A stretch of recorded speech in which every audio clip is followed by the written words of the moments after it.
Vamos lá. Vou colocar aqui para...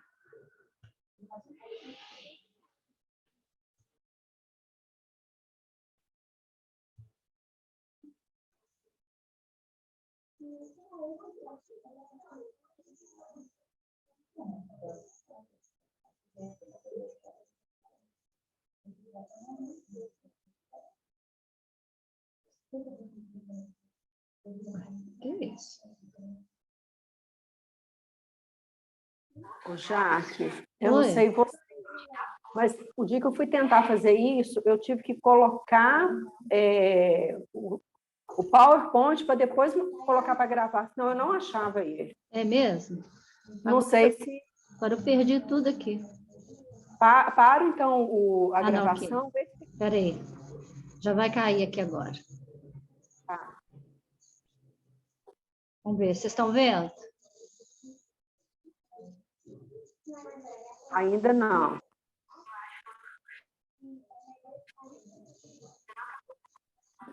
Bem que a minha internet está entrando já. Já está Eu entrando? estou vendo. Ok. Beleza? Beleza. Deixa eu colocar aqui, então. Então, vamos lá. Vamos ver se eu consigo aumentar aqui.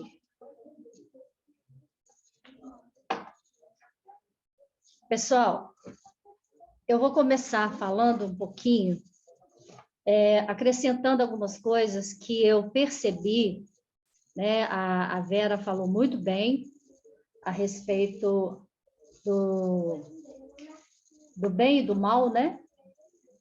E quando eu li aquela primeira parte, eu observei o seguinte: me veio a ideia do mito da esfinge. Vocês estão me ouvindo? Sim. Sim. O mito da esfinge, né? O que é esse mito da esfinge? Vem o enigma da esfinge. Era uma esfinge na entrada de Tebas, né? E existem duas cidades, Tebas na Grécia e Tebas no Egito. E a visão que se tem dela, ou que se tinha dela, né, o mito delas, eram bem diferentes. A esfinge egípcia, ela era benevolente, ela era boa. Então, ela recebia as pessoas, mas ela não questionava, ela não indagava, ela recebia bem todas as pessoas que queriam entrar em Tebas. Só que a esfinge de Tebas, da Grécia, ela era vista como um monstro, né? Tanto é que ela falava, decifra-me ou devoro-te. E o enigma da esfinge ela lançava para as pessoas que queriam entrar na cidade de Tebas a pergunta: o que, ao amanhecer, na parte da manhã, anda de 4 pernas ou de 4 patas, à tarde de 2 e à noite de 3? Então, quem não conseguia era devorado pela esfinge. Só que aí veio Édipo, né? Édipo rei, e ele decifra esse ser que anda quatro pernas durante a manhã, 2 pernas à tarde e 3 pernas à noite, é o ser humano, né? Somos nós. E eu vi uma relação muito grande quando Joana fala, né, desse desenvolvimento do bem e do mal. Ela me remeteu a esse mito da esfinge, né, esse enigma. E eu fiz um paralelo, né, pelo menos intuitivamente eu pensei nisso, que é a questão do ser, o de 4 patas, é o ser que anda de 4 pernas, né? É o bebê que engatinha, e eu fiz uma relação, esse bebê ao homem primitivo, aquele homem instintivo, que quer simplesmente satisfazer os seus momentos imediatos, suas necessidades imediatas, né? O homem, que é também o homem primitivo, né? Que é aquele ser que, durante todo o processo evolutivo, lá no início, é aquele ser primitivo, aquele mundo primitivo. E o homem que anda de 2 pernas é o homem racional, é mais o homem atual, né? O homem mais cartesiano, né? Aquele que que vive, na verdade, um embate entre o instinto e a razão, né? E a gente ainda vive isso. E nós estamos caminhando, né, para a noite, que é o homem andar com três patas, 3 pés, os 2 pés e a bengala. E eu fiz um paralelo, eu fiquei pensando nisso, eu fiz um paralelo como se essa bengala fosse, na verdade, o ponto de apoio, que é o aspecto espiritual.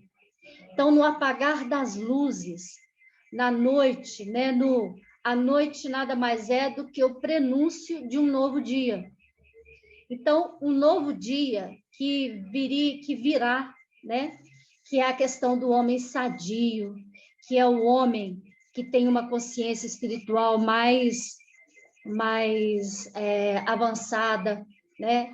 E dentro daquilo que a gente estuda, dentro da doutrina espírita, a gente tem os mundos, que é o primitivo, o mundo hoje, que é o mundo racional, e nós caminhamos para o mundo do santo, né? O mundo homem sadio. E sadio quer dizer a mesma coisa que santo. É aquele homem que se permite estar sadio, tanto moral, espiritual, psicologicamente, né, fisicamente. Então, nós caminhamos para isso. E nós caminhamos para a consciência suprema. E esses momentos, né, de saúde, momentos de consciência, que é esse livro de Joana, e me chamou a atenção também a palavra momentos. Por quê? Nós vivemos momentos, nós vivemos etapas, nós vivemos construindo pequenas coisas todos os dias, são momentos de felicidade, são momentos de tristeza, né? São momentos que a gente constrói, momentos que a gente desconstrói. Então, são momentos de saúde e momentos de consciência. Me lembra também, eu gosto muito do livro A Caminho da Luz. E sempre é um livro que, para mim, é como se fosse uma espécie de uma pequena síntese de tudo que a gente já viveu e que a gente caminha exatamente para esse apagar das luzes, né? Para esse momento em que a gente precisa desse apoio espiritual, que é a nossa bengala, né? Um aspecto bem, vamos dizer assim, bem salutar, né? Porque a bengala, se falar em bengala, dá a ideia de uma pessoa deficiente, uma pessoa que precisa de apoio, e a gente precisa desse apoio espiritual, né? Então, nós vamos adquirindo a nossa consciência. Então, vamos lá. Momentos de consciência. Joana inicia com esse parágrafo: efeito natural do processo evolutivo. Então, a nossa consciência, ela vai sendo construída ao longo do nosso processo evolutivo, enquanto encarnados e reencarnados. A cada vivência nossa, nós trazemos em nós trazemos em nossa consciência o processo evolutivo, nós carregamos tudo aquilo que a gente aprendeu, né? E a cada momento em que a gente reencarna, que a gente recomeça a nossa vida, a gente passa por um momento de purificação, de burilamento, a gente vai adquirindo mais consciência, a gente vai tomando tento, né, das nossas atitudes, do nosso pensar, do nosso agir. Essa conquista te permitirá avaliar fatores profundos como o bem e o mal. Então, a partir do momento que você vai adquirindo, hoje, com certeza, né, pelo menos eu espero, assim espero, todos nós somos melhores do que éramos antes, né? Então, Deus passa para a gente, nós temos a intuição, e eu digo que a intuição é a colinha que Deus passa para a gente. Então, a gente tem noção do bem e do mal, do certo e do errado, né? Do nosso dever e o que é o nosso dever e a nossa irresponsabilidade, a gente colocar na balança o que é bom, o que é ruim, né? O que é honroso, né? O que que me permite, o que eu posso fazer, que é uma questão de honra, não é uma questão de honra em termos para me fazer, assim, pessoa desonrada, antigamente, pessoa desonrada, a mulher que perdia a virgindade, né? Ela era desonrada, mas é a honra de se manter firme no seu propósito de ter o melhor, de fazer o melhor que você pode, né? Esse desar, né? Desar significa desonestidade, é a mesma coisa que ser desonesto. O nobre e o vulgar, nobreza de caráter, não nobreza em termos de títulos de nobreza, de rei, príncipes e rainhas, né? De ser vulgar, ou seja, não ser agressivo, não ser ignorante ao ponto de você não perceber que o outro te estende a mão, então que você seja nobre para poder reconhecer, né, o que é lícito e o irregular, o que é permitido e o que não é. Nós temos o livre-arbítrio, e aí entra a nossa liberdade, né? Do livre-arbítrio nós temos a nossa liberdade, ou a libertinagem. A libertinagem é quando você ultrapassa o seu próprio limite, quando você não tem a responsabilidade de assumir que aquele ponto ali passou da sua liberdade, invadiu o espaço do outro. Eu sou livre a partir do momento que eu tenho consciência do meu papel e da minha função aqui. E nós vamos adquirir a nossa consciência ao longo de todo o nosso processo evolutivo. No Livro dos Espíritos, a questão 621, é feita a pergunta: onde está escrita a lei de Deus? E a espiritualidade responde: na consciência, né? O nosso mestre leonês, né, Vera? O nosso Allan Kardec, ele lança essa pergunta. Então, assim, é muito importante que a gente perceba e que a gente saiba, porque você está com o livro pronto ali, o Livro dos Espíritos, né?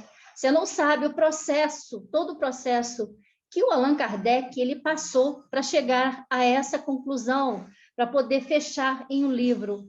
Era de uma responsabilidade muito grande a missão dele. Então, ele enfrentou espíritos brincalhões, todo tipo de espírito, até poder fazer. Ele foi burilando, ele foi selecionando, ele foi separando as informações que chegavam até ele. E o que responderam? Onde está a lei de Deus? Na nossa consciência, né? Deus é a nossa consciência, né? A nossa consciência é Deus.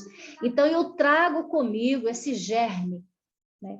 Esse germe que ele vem desde a formação da nossa existência. Responderam com sabedoria: a consciência é o estágio elevado que deves adquirir a fim de seguires no rumo da angelitude.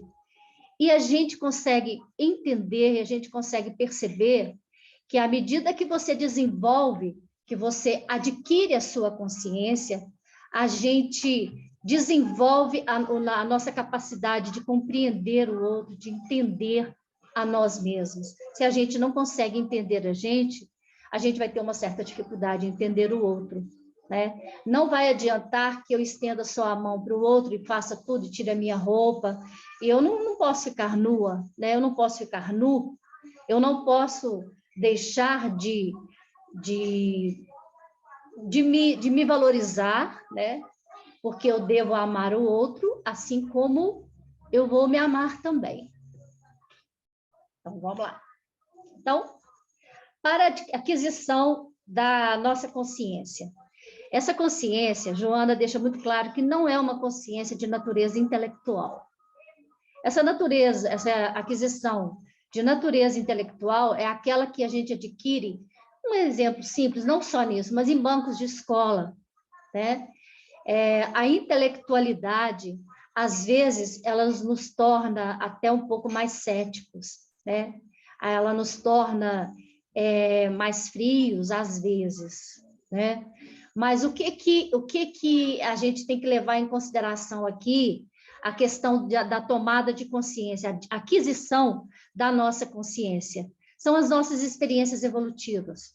São as experiências que trazemos ao longo da nossa vida evolutiva, da nossa vida espiritual.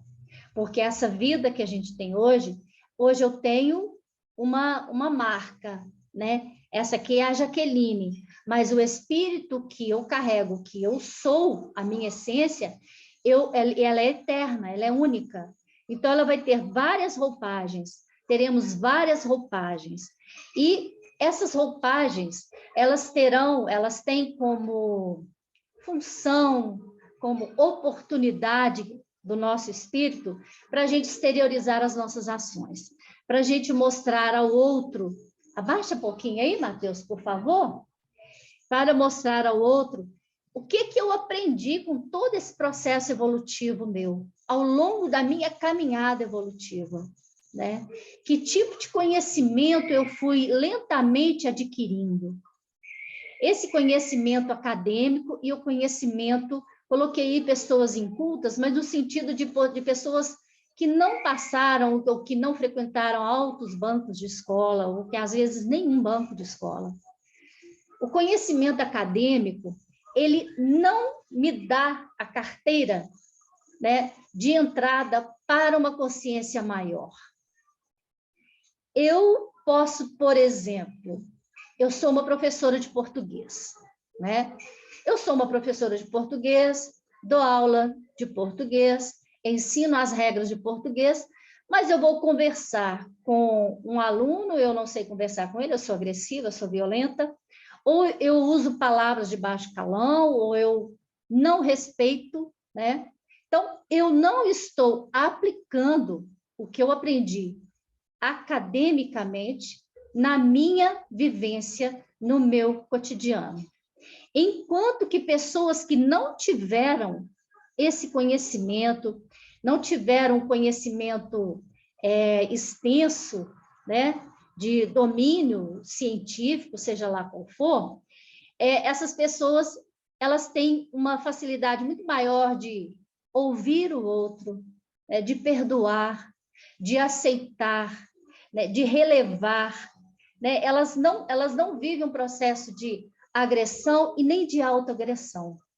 Podemos fazer também um paralelo aí, por exemplo, um médico que se formou em um pneumologista. Você chega para consultar e você sente cheiro de cigarro no médico.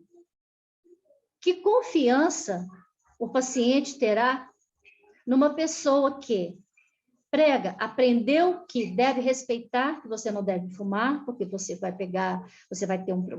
ter problemas sérios de saúde, mas aquela pessoa, ela não corresponde, as suas ações não correspondem àquilo que ele aprendeu num banco de escola, né?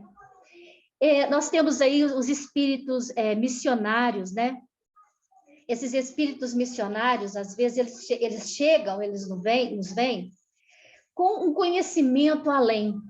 Mas a gente precisa deles aqui, porque eles são exemplos que a gente precisa. Então, são pessoas que já estão muito além do ponto em que nós nos encontramos, mas eles têm a humildade, eles se permitem voltar, né? É um retrocesso, entre aspas, para que eles sirvam de modelo, para que eles sirvam de exemplo para nós. Então, isso aí, nós temos aí as experiências evolutivas, eles exteriorizam as suas ações, né? E são seres muito evoluídos, né, espiritualmente, mas estão aqui entre nós, são esses espíritos missionários, eles têm a missão de nos ensinar. Como treinamento, né, a consciência, para que a gente adquira essa consciência, a gente precisa passar por um processo de treinamento, né? E esse treinamento que Joana fala são exercícios de valores morais elevados. Quais são esses exercícios de valores morais elevados? É como eu vejo o outro, é como eu me dou com o outro, como eu me dou comigo mesma. A gente está sempre batendo nessa mesma tecla, né? Que esforço eu faço para adquirir esses hábitos saudáveis? É a conscientização, que ponto eu estou, como eu me coloco diante das dificuldades, diante dos meus problemas, diante dos meus deveres, das minhas responsabilidades, né? Como eu me treino, né? Processo de meditação, por exemplo, ele é um treinamento da consciência, né? Aquele momentos de consciência. Eu construí um lindo castelo, né? Eu fui construindo devagar. Hoje eu estou bem consciente. Hoje eu tenho total consciência do meu papel aqui, o que eu vim fazer. E, de repente, você recebe uma palavra, uma frase que uma vírgula vai te derrubar completamente, né? Então, e aí? Que ponto, que castelo é esse que eu construí, lindo, maravilhoso, que uma vírgula me derrubou, que uma pedra no meio do caminho me fez tropeçar e me fez falar aquele palavrão lindo, maravilhoso, né? E que momento, como é que eu tenho que recomeçar? É um direito meu recomeçar, eu preciso recomeçar e é fundamental que você recomece, né? Não é vergonha cair, vergonha é permanecer sentado. Gente, por favor, é a gente permanecer quieto, calado, num canto, sem reação. Eu preciso reagir. É fundamental. Esse é o treinamento da nossa consciência. A partir do momento que puxa vida, eu não aprendi foi nada. Eu só sei que nada sei, né? Então, vamos recomeçar. Não é vergonha nenhuma, né? Aliás, isso é modelo, né? De exemplo, que eu me sirva de exemplo para mim mesma, que eu tenho essa responsabilidade. E eu achei muito interessante quando Joana fala, ela usa a expressão herdeiro de si mesmo, né? Nós somos herdeiros de nós mesmos, né? Eu sou herdeiro daquilo que eu construí ao longo da minha caminhada evolutiva, iluminativa, né? Eu vou somar conquistas, eu vou somar aprendizagens, e à medida que eu vou adquirindo consciência, que eu vou treinando que eu utilizo esse corpo que eu tenho hoje para me tornar melhor, para que eu volte depois, quando no apagar das luzes, que o sol surja de uma forma diferente, com um raiar novo, com um calor renovado, com maior consciência. Então, eu vou adquirindo consciência ao longo dos desafios da vida. E o fato de nós adquirirmos consciência é um grande desafio, na nossa vida. Porque aí eu vou levar em consideração todo o exame que eu fizer, né? O processo de mentalização, de pensar, olha, isso não foi legal, eu preciso examinar as minhas atitudes, eu preciso rever, eu preciso refazer a minha caminhada, se for preciso, né? E isso levar em consideração, você reconhecer que você está num processo lento, porque o nosso caminhar, a tomada de consciência, é um processo lento, ele vem devagar, né? A nossa caminhada evolutiva, a gente vai e volta, né? Muitas vezes, mas é sempre um momento, você aprende alguma coisa a mais. Então, Deus nos dá esse livre-arbítrio, mas ele também nos deixa claro que você está caminhando para o alto, para o alvo, né? Então, é um trabalho, e isso exige esforço. E Joana nos coloca assim, breves regras pequenas, né? Que são os desafios na nossa vida, e ela é como se ela desenhasse quase essa aquisição, né, da consciência. Em primeiro lugar, ela fala administração de seus conflitos, né? Os conflitos, eles fazem parte da nossa vida, né? Eles são inerentes ao homem, são natos nossos, a gente vive em conflito. Se a gente não vivesse em conflito, a gente não precisaria viver toda essa caminhada evolutiva, iluminativa, né? Então, a gente tem que cuidar para a gente escolher esses modelos. Nós falamos aí dos espíritos missionários. Tem pessoas que vêm com a missão de servir de exemplo para a gente. Eles têm essa missão, né? Então, que a gente saiba escolher. São pessoas falhas, nós todos somos falhos. Os nossos ídolos são falhos, né? Então, que eles sirvam também, não que, por exemplo, essa pessoa, esse cara aí é bacana isso aí, mas essa atitude dele não foi legal, não, eu vou excluí-lo da minha vida. Não é isso. Não leva você, não, isso não te leva a excluí-lo da sua vida. Então, que aquela atitude ou aquele momento, né, nós estamos falando de momentos de consciência, momentos de saúde, que aquele momento em que ele não foi legal, que ele falou ou fez alguma coisa que não foi ruim, sirva de exemplo para mim, para eu não fazer aquilo. Se a minha consciência, se Deus passou lá uma colinha para mim, a minha intuição me disse, olha, não siga isso não, né? Essa é a colinha de Deus, né? A intuição. Então, eu não vou eliminar, que isso não seja um desestímulo para nós, mas que seja um estímulo para continuar essa caminhada.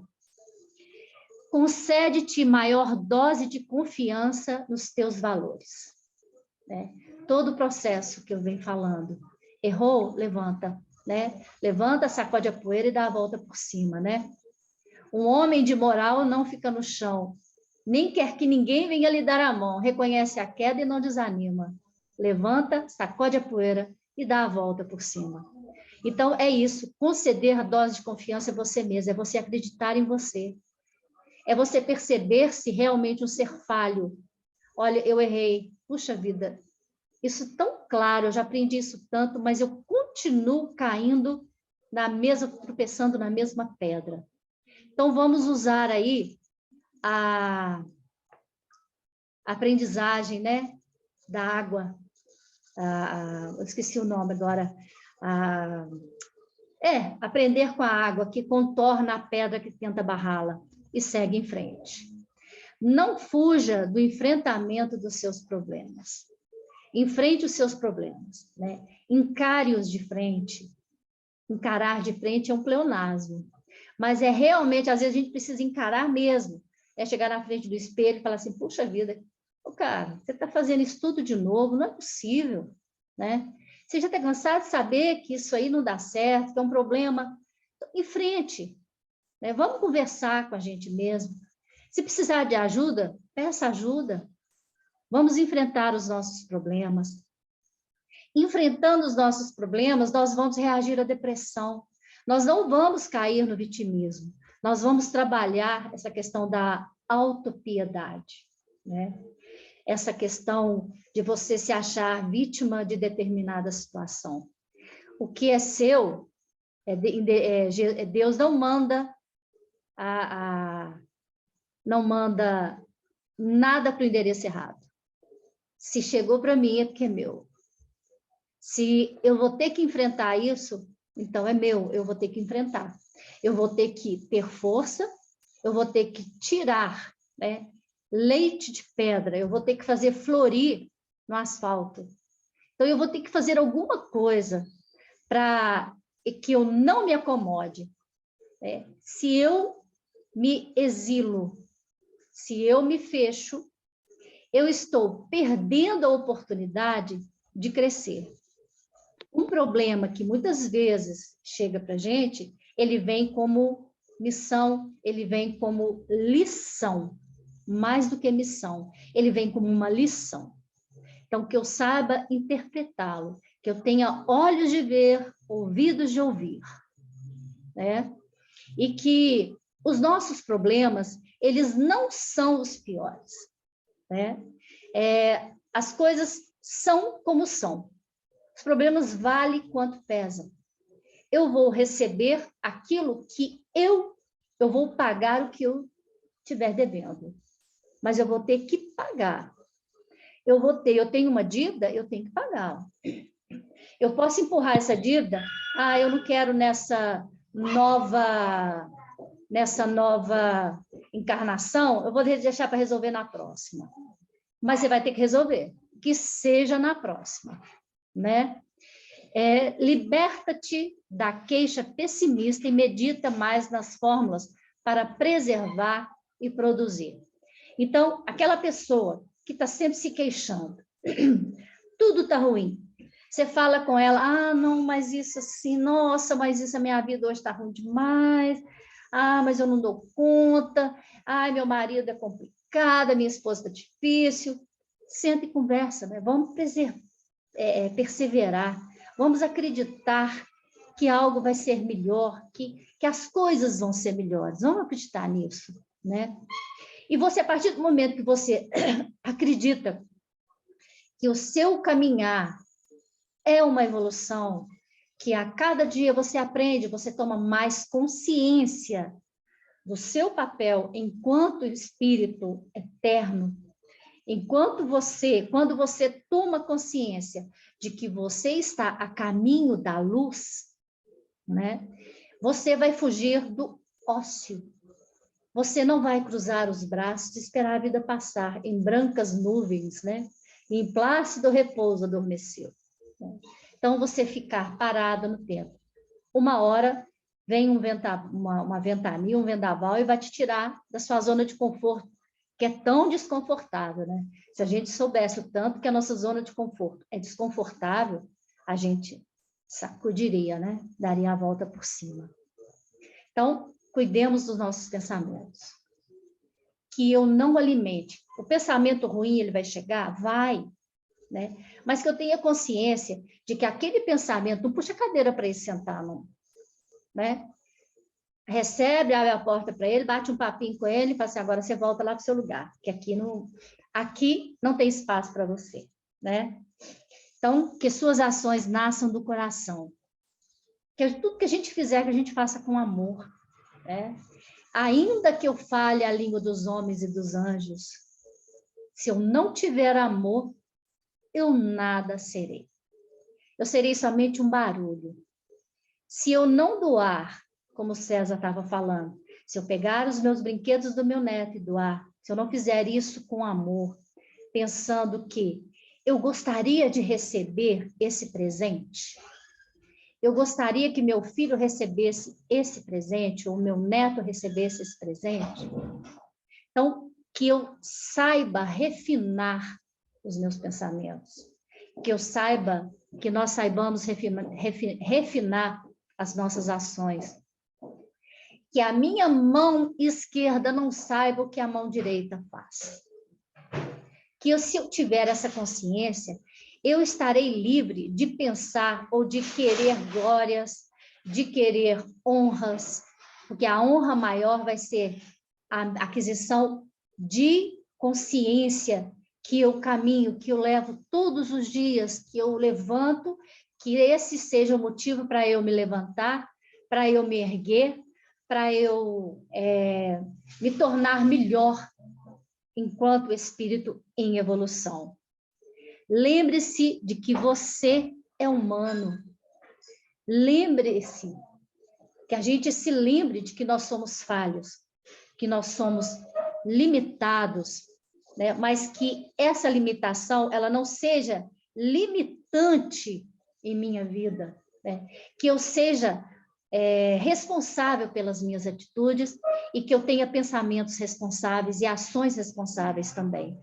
Porque assim, eu lentamente, devagar, eu vou construindo o meu castelo de consciência, o meu castelo de uma vida digna, de um castelo de aprendizagem, né? E que eu tenha segurança e lucidez, né? Através dessa ação contínua, desse nosso caminhar lento, devagar, em aprendizagem, em crescimento. O esforço para adquirir hábitos saudáveis conduz à conscientização dos deveres e às responsabilidades pertinentes à vida. Então, agora nós vamos passar para o conhecimento e consciência, né? Na questão 119 do Livro dos Espíritos, ela fala: qual é o meio prático mais eficaz que tem o homem de se melhorar nesta vida e de se resistir à atração do mal? Conhece-te a ti mesmo.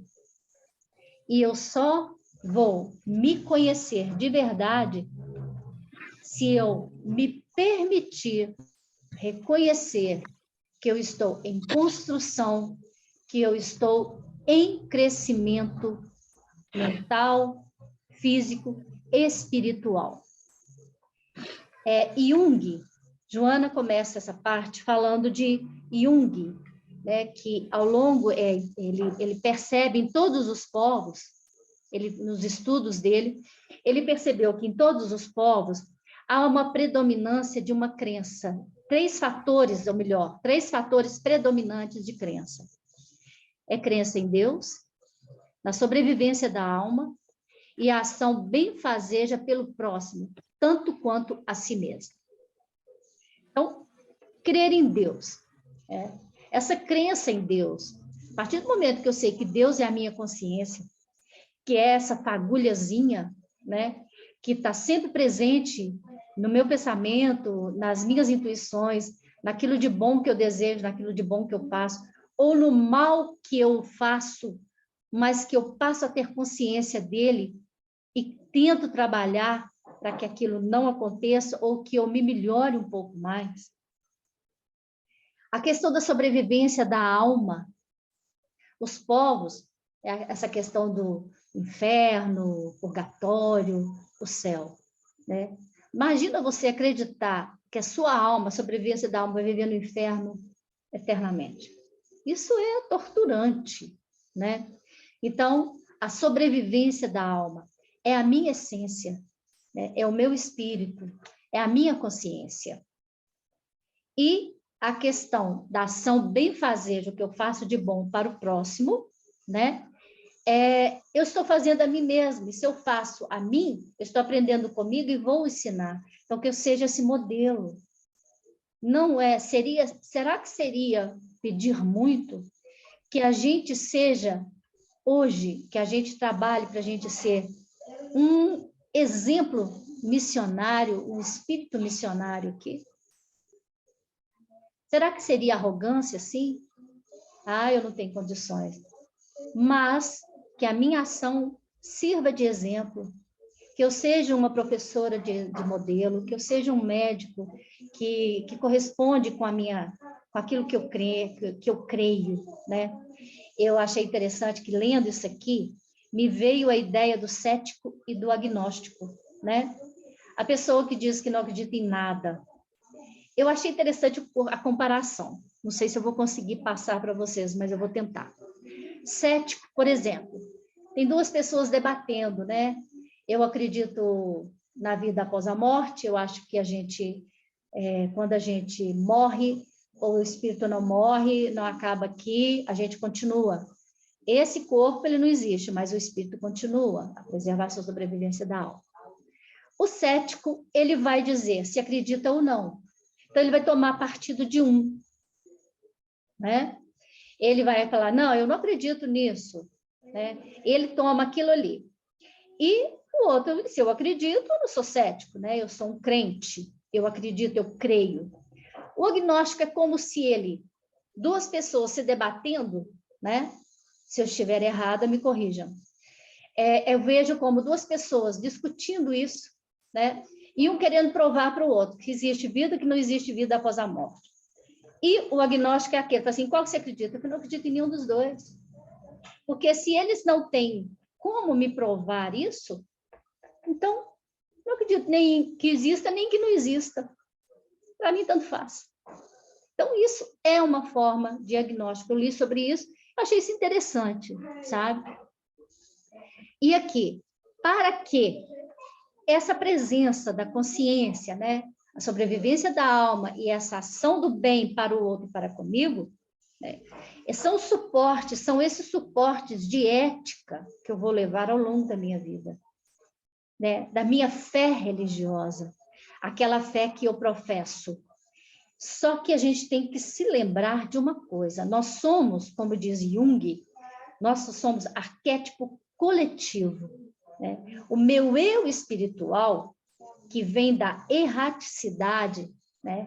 Que vem antes das reencarnações, que é o que eu levo, eu trago comigo várias personagens, eu trago comigo várias experiências, eu trago comigo várias sombras. Esse arquétipo coletivo de Jung, ele vai fazer com que com certeza, nós vivemos várias outras crenças religiosas, várias outras formas de religiosidade. E isso aqui são esses processos, né, que a gente vive ao longo da nossa caminhada evolutiva. Então, eu trago esses conhecimentos. O que eu acredito hoje, provavelmente eu tenha vivido outro tipo de crença, outra crença em outras vidas passadas. Então, é esse o arquétipo coletivo, eu trago isso comigo, né? E essa crença, ela tem origem espiritual, é a origem espiritual da vida. Então, eu vou acreditar, eu acredito na vida. Isso me fez, essa crença, né? Essa origem espiritual, Jung, ele tenta explicar, né? Então, ele fala que nós não somos o que nós temos aqui hoje e agora. Nós somos essa coleção de vivências, de experiências. Porque se estamos aqui, se professamos a doutrina espírita kardecista, né, vamos dizer assim, eu acredito em vidas passadas. Então, essa experiência eu vou trazer em mim. Eu tenho marcas no meu espírito, no meu perispírito. Então, isso me faz lembrar, quando eu falo da questão das várias, de outras formas de fé, né, diferentes, me lembra uma obra do Gonçalves Dias, que eu gosto muito, chama Ijuca Pirama. Essa obra é uma obra belíssima, né, se eu começar a falar, eu acredito que vocês vão se lembrar. Guerreiros, meu canto de morte, guerreiros ouvi. Sou filho das selvas, nas selvas cresci. Guerreiros descendo da tribo Tupi. E esse poema, Ijuca Pirama, não é o nome do índio não é Juca, não. Nem Juca Pirama. Significa digno de morrer, digno de ser morto. E quando eu estudava isso com os meus alunos, eu falo desse poema assim, ele é muito bonito. Então, ele fala que é um índio, né, que mostrou fraqueza no momento de morrer. Ele chorou pedindo para que a tribo como é que fala? A tribo que o tornou prisioneiro, da qual ele se tornou prisioneiro, ele pede ao chefe daquela tribo que não matasse, porque o pai dele estava velho, alquebrado, estava cego. E o chefe da tribo fala para ele: você não é digno de morrer. A sua carne não é digna de alimentar o meu povo, porque você se mostrou fraco. Porque você é fraco. O seu espírito é fraco. E o meu povo se alimenta, que era o ritual de canibalismo, né? Não é valorizando o canibalismo, mas é uma representatividade. Então, a sua carne não é digna de ser alimento para o meu povo, porque você é fraco. Então, você não é digno de morrer. Então, Ijuca Pirama significa ser digno de morrer, ser digno da morte, é uma morte digna.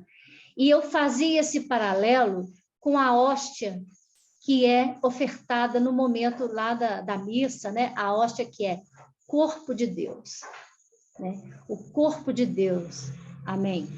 Então, essa carne que era oferecida para a tribo inimiga, esse índio tupi, que foi mandado de volta para o pai, ele conta a história para o pai dele, e o pai dele fala assim: você vai voltar para a tribo, porque você não é fraco. E o pai dele, ele fala: se você não fizer isso, eu te amaldiçoo.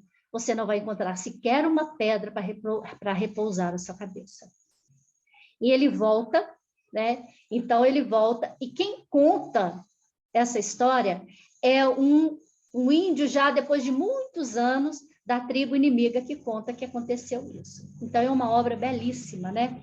E é exatamente isso, depende do estágio cultural, né? A minha fé vai depender da época em que eu vivo, do estágio cultural em que eu me encontro e da etnia, da raça que eu tenho. Nós temos aí, são as várias formas, os cultos compatíveis com o estágio cultural de cada época, povo e raça. Plena integração da criatura com seu Criador, né? Com seu Criador, consigo mesmo e com o outro, né? Eu consigo essa integração, eu só vou conseguir essa integração com o outro se eu tiver consciência do meu papel, do meu arquétipo coletivo, das várias informações, das várias aprendizagens, das várias consciências adquiridas em vidas passadas. Ninguém é feliz de verdade vivendo sozinho. Eu posso me exilar voluntariamente. Eu posso, em determinados momentos, eu posso ir para o meu quarto, me fechar ali, passar por um processo de mentalização, de pensar em como eu posso ser melhor, ou no momento simplesmente que eu preciso relaxar. Isso é saudável, né? O que não é saudável, esse tipo de solidão, em alguns momentos você ficar sozinho, isso é salutar, isso é saudável. O que não é saudável é você se isolar e você se fechar para o mundo, porque você se fecha dentro de você mesmo, você cai em depressão, né? A gente precisa aí, mais uma vez, fortalecimento dos pensamentos e de nossas ações. O conhecimento sem aplicação, sem comprovação, ele não é confiável. É o que a gente falou lá do médico, né? De um médico que vai tratar do pulmão, mas é um médico que fuma, né? Então, que conhecimento é esse? Isso não passa confiança. E o conhecimento da imortalidade conscientiza o ser para um comportamento ético elevado em relação ao seu próximo. Esse conhecimento, a partir do momento que eu sei que eu sou imortal, né, eu tenho automaticamente responsabilidade. Eu sei que eu tenho um exemplo, né? Eu devo ser um exemplo. Porque se eu não tenho consciência de que eu sou um ser imortal, que a minha essência é imortal, tanto faz a vida que eu levar aqui, não tem problema nenhum. O que eu fizer está feito, vai acabar aqui mesmo, então pronto, morreu. Morreu, acabou, né? Então, o simples fato de eu acreditar, né, que eu sou um ser imortal, que o meu espírito é imortal, me torna ainda mais responsável por manter a minha vida, por fazer o melhor que eu puder para mim, para minha filha, para o meu neto, para os meus bichinhos em casa, né, para o meu gatinho, para a minha cachorrinha, né, para o nosso gatinho, para a nossa cachorrinha. Então, isso me faz ser melhor, tratar melhor o meu irmão, tratar melhor o meu vizinho, né? Saber ignorar as falas, né, que me chegam e que não são legais e que não vão construir nada comigo, para mim. Nesse sentimento de solidariedade se encontra a meta desafiadora que deve alcançar no processo evolutivo e de autoiluminação. Consciência de sentido, significado e objetivo de vida. Então, que o objetivo da minha vida seja saber enfrentar as situações, saber reconhecer quando eu preciso de ajuda, saber reconhecer que eu falhei, mas que eu tenho consciência que eu devo continuar, sacudir a poeira e dar a volta por cima, né? Que os conflitos e angústias existenciais, né, eles são substituídos por aspirações de plenitude, né? De situações plenas, de um novo começo, que como diz o Chico, né? Eu não posso começar a minha vida, mas eu posso caminhar para ter um novo fim, uma nova forma de encerrar da melhor forma possível. E um novo começo passa a vigorar, tendo a consciência da presença de Deus, do amor ao próximo e a si mesmo. Enfim, consciência da humanidade, que nós estamos entre humanos, nós somos humanos, falhos, que eu tenha essa consciência e que eu faça o melhor que eu puder, que essa consciência cresça em mim a partir do conhecimento que eu tiver da minha essência enquanto espírito, moral, espiritual, psicologicamente e socialmente, né? Era isso que eu queria passar para vocês.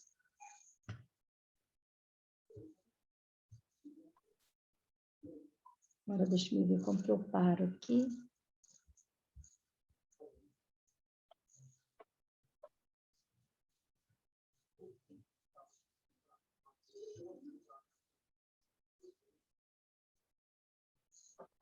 Nossa, gente, não estou conseguindo parar aqui.